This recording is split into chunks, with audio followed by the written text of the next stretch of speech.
What's up, everybody? Welcome back to Empire Sports Talk for another video, and in this one I want to talk about the NIL situation that is lighting the college football world on fire with now former Tennessee quarterback Nico Iamaleava, and for the purposes of the rest of this video I will just be referring to him as Nico, where he had negotiated a deal with the University of Tennessee that was worth $2 million in NIL money, and then all of a sudden he decided that he wanted $4 million in the middle of his time there. And when Josh Heupel, the head coach at Tennessee, and the Tennessee program rightfully decided, no, we're not going to do that, we're not going to double your NIL money all of a sudden, they have now separated. Some reports are saying that he opted for the transfer portal. Some reports are saying that Tennessee informed him he was no longer going to be part of the program. And Nico handled this about as poorly as you can, where he just decided not to show up to meetings and to practices until he got a new deal. I didn't hear that there was any communication prior to that, and the report going around, and I do believe there is some truth to this, but the report going around is that it was Oregon's head coach Dan Lanning that spilled the beans to Tennessee about what Nico was doing. As it stands, it's that Lanning learned that Nico was talking to USC. He then learned that Tennessee did not know that Nico was talking to USC. He tells Josh Heupel that Nico is talking to someone else. And then Tennessee laughs at Nico's request, and now Nico's no longer part of the team. Props to Dan Lanning for kind of standing up to this and being on the lookout for this, because I know there are a lot of people that think NIL is a good thing, and I definitely see both sides of it. I see that these programs are making so much money off of these players that they should be making a piece of it, and I get that. Two things. One, when you're playing a college sport, you're a student athlete. The student comes first. We have seemed to forget that, and we don't pay high school athletes. We don't pay AAU athletes. Like, it's the same thing. You're still a student. You're still a student first, and the goal is to make it to the NFL. The NFL is the job. Everything else is working up to get that job. But more importantly, and I think the thing that, and I know that's an unpopular opinion as far as I'm concerned, that I don't believe NIL was a good thing, because I don't believe student athletes should get paid because you're a student first. But that's just my opinion. I know I'm in the minority on that. But what I think we can all agree on is that NIL very quickly got out of hand, where we now see these players that are sitting out in the middle of the season, like we saw with the quarterback last year. We're seeing guys make demands before they even get into the NFL about what team they want to play for, like we saw with Caleb Williams reportedly.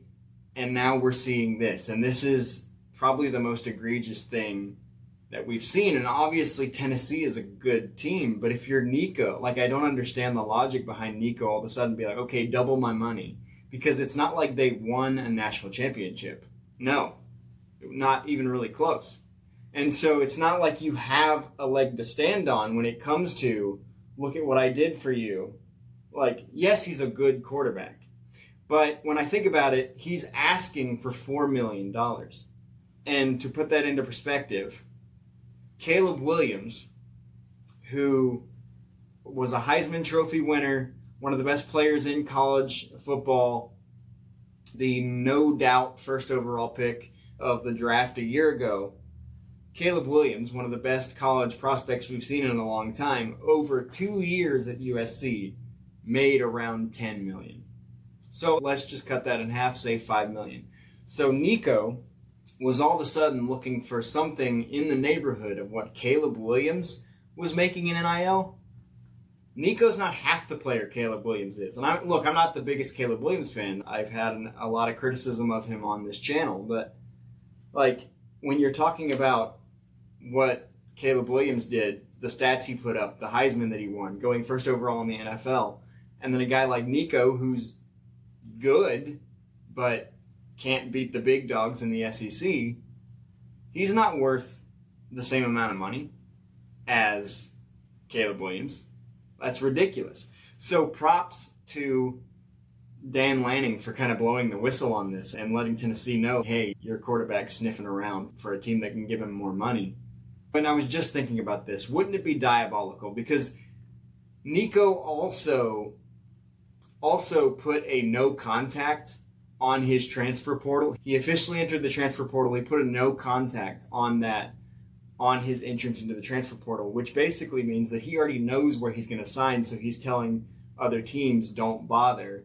I already know where I'm going. But reportedly, the top schools that he was considering, I guess, the reports were that he was considering, obviously he was talking to USC, the reports that he was also linked to North Carolina and Tulane as well. And the reports are that all those teams have backed off of Nico, probably in the middle of all the drama. They didn't want to be associated with it. So I'm thinking about it like if there's a place that he already knows where he's going to go and he's issued no contact, what could it be? And my thought was the only school that I've heard him attached to that I haven't read has backed off is UCLA, which that's LA. That would make sense. They could afford to pay him what he's asking, but they're not exactly a contending team, so that doesn't make a lot of sense. So I thought about it, and I said, who could it be?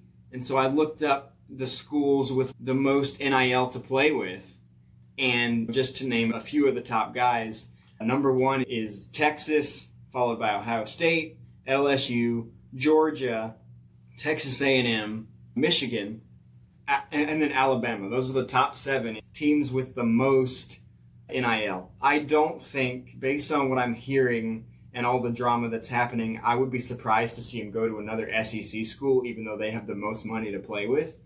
And speaking as a lifelong Alabama fan, no thank you. I don't want that drama. But then you have Ohio State sitting there, who just won a national championship. I believe Will Howard will not be there next year. I don't know what their quarterback situation is going into 2025, but that could make sense, although I would hate to see that happen. But I'm just looking at some of these top schools. Texas A&M sitting here with the number 5 most money to spend. That's the one SEC school that I'm like, okay, I can see it, because like they've been sitting here.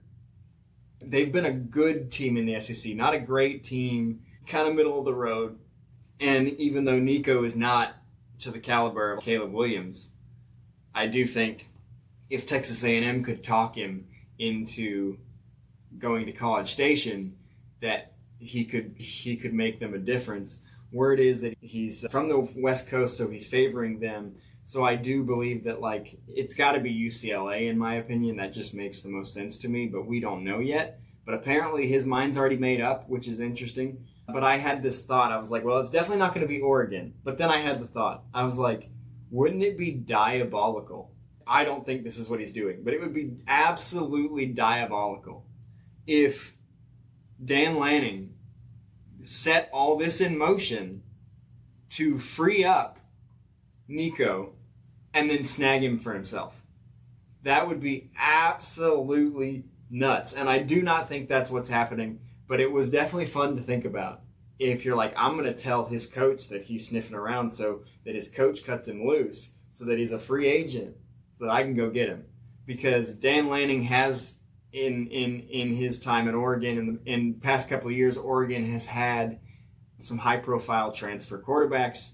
Obviously, Justin Herbert wasn't a transfer, but immediately following him, it was Bo Nix, then it was Dylan Gabriel. So Nico would be next in line for that honor. I do not think that's what's happening. I think Dan Lanning was doing the right thing. I think Dan Lanning heard that Nico was sniffing around and didn't like it, because a lot of coaches are coming out and pointing out like, hey, this is not how we do this. The things that Nick Saban was accused of when he was leaving, he doesn't want to deal with the NIL stuff. And now with the Nico situation, people are like, this is what he was avoiding. This mess is what he didn't want to deal with, and nobody can really blame him for that. But I just think it's silly that Nico is sniffing around for a double in his money when it's not like they won a national championship. I think that's the only time when you have a gripe, and I'm not advocating for this, but the only time I think a player has a gripe to ask for more money after it's already been agreed upon is if they win a Heisman or if they win a national championship. Those are the only times where I'd be like, all right, we'll give it. And maybe you put that in the NIL deal. Maybe you're like, if you win a Heisman or if you win a national championship, we'll kick in another $1 million. Maybe you put that in the deal to avoid that. But my stance on it, and if aside from what I just said about I don't believe that players should be paid because they're college athletes, they are student athletes. Aside from all that, I think if you sign an NIL deal and criteria are being met. Now, the reasoning behind the UNLV quarterback that pieced out after 3 games on the Rebels was that the criteria were not being met. We don't know what that situation was. But if you sign an NIL deal and the team is willing to do that, which it looked like Tennessee was abiding by the contract that Nico had signed, you should not be allowed to go back to the table. This is a problem in sports today all over the place, but it's really a problem in college athletics. I think, my personal opinion is, if you agree upon a contract, you say, whether it's college or the NFL or any sport, you say, I'm going to play here for X amount of years and for X amount of dollars. And then contracts all over the place have stipulations like, oh, if you make the playoffs, you get a bonus. If you do this, you get a bonus. If you sign a contract, if you agree on a contract, you should be held to that contract. Now, you can get a bigger contract if you outperform. That's when you can go seek the bigger contract. But I'm so sick of these athletes in the middle of contracts deciding, I want more money. Give me more. Especially for a player like Nico, who burst onto the scene just a year ago. He had his money, and he's like, all of a sudden, without winning a championship, without winning a Heisman, like, oh, I want more. Not only more, I want double. And Tennessee was right to laugh him out of the building. Tennessee was right to kick him to the curb, in my opinion.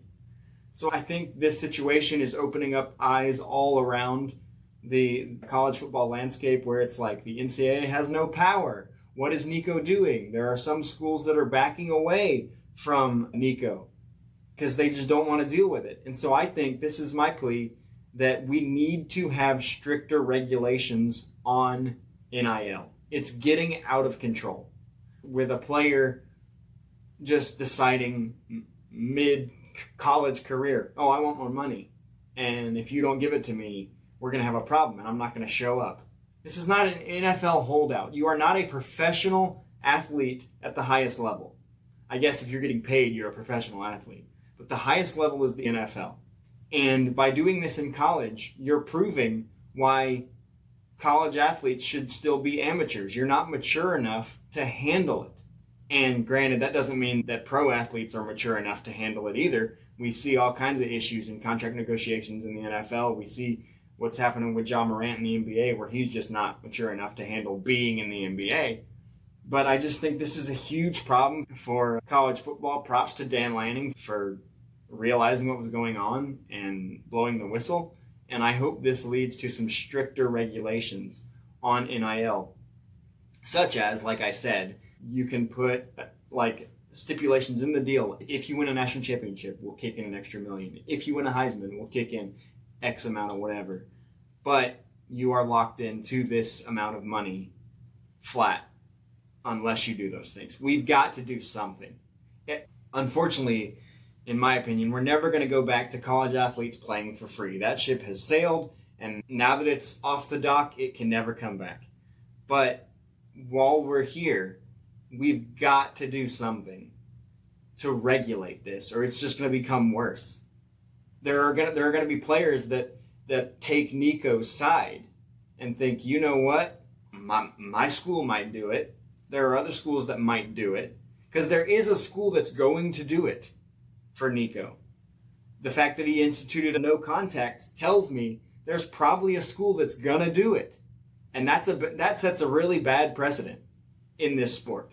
The NCAA, which is already broken, has got to figure out a way to establish more control over these players, over these NIL situations before this gets worse. And one other thing I wanted to add about the Nico situation is, and this has nothing to do with football, but it also came out this week that the Western Michigan hockey team won the college hockey national championship without spending a a single penny on NIL. And so it can be done, and there are a lot of people that are looking at that and being like, props to a team for building a championship roster without the use of NIL. Now, football is different. The money flows in football, and it's hard to look at the past national championships and be like, oh, they can do it without NIL, because Ohio State and Alabama and Georgia have definitely utilized NIL and are among the top 5, 6, 7 teams in NIL money. But when you look at a team in hockey, that granted, especially Western Michigan is not going to get as much NIL funding, but there is NIL in hockey, which means there are teams utilizing it. That Western Michigan won the national championship without using a dime of NIL money, it just makes the Nico situation look worse. Let me know in the comments what you think about the Nico situation. And until then, I'm Roman Gennaro. This is Empire Sports Talk, and I'll see you on the next one.